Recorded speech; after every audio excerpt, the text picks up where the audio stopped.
हेगे बचपन से प्यार कर रही, हेगे बचपन से प्यार कर रही, अब दिल के तोड़ देली।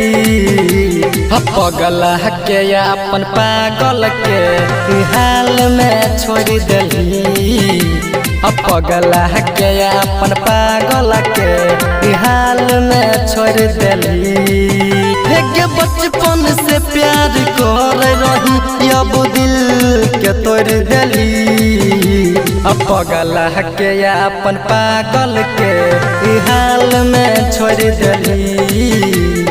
पगला के अपन पागल के हाल में छोड़ देली।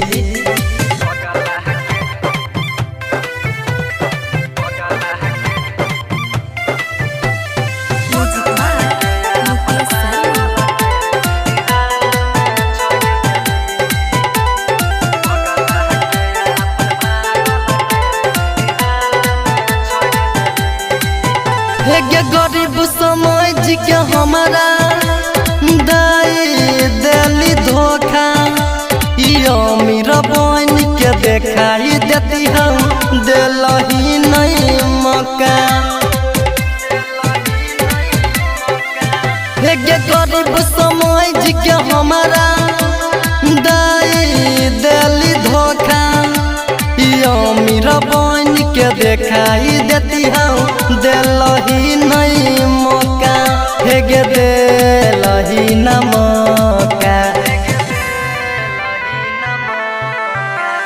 दूसरा के संगे रिश्ता, दूसरा के संगे रिश्ता, हेगे जान जोड़ लेली। पगला के अपन पागल के हाल में छोड़ देली। पगला के अपन पागल के हाल में छोड़ देली।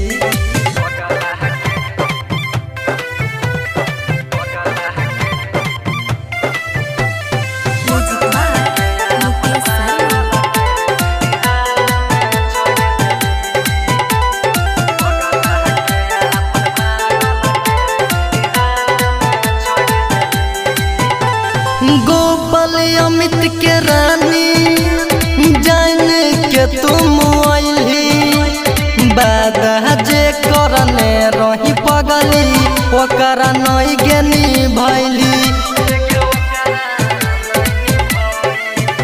शंकर अमित के रानी जान के तुम आइली, बादा जे करने रही पगली ओकरा नहीं गेनी भैली।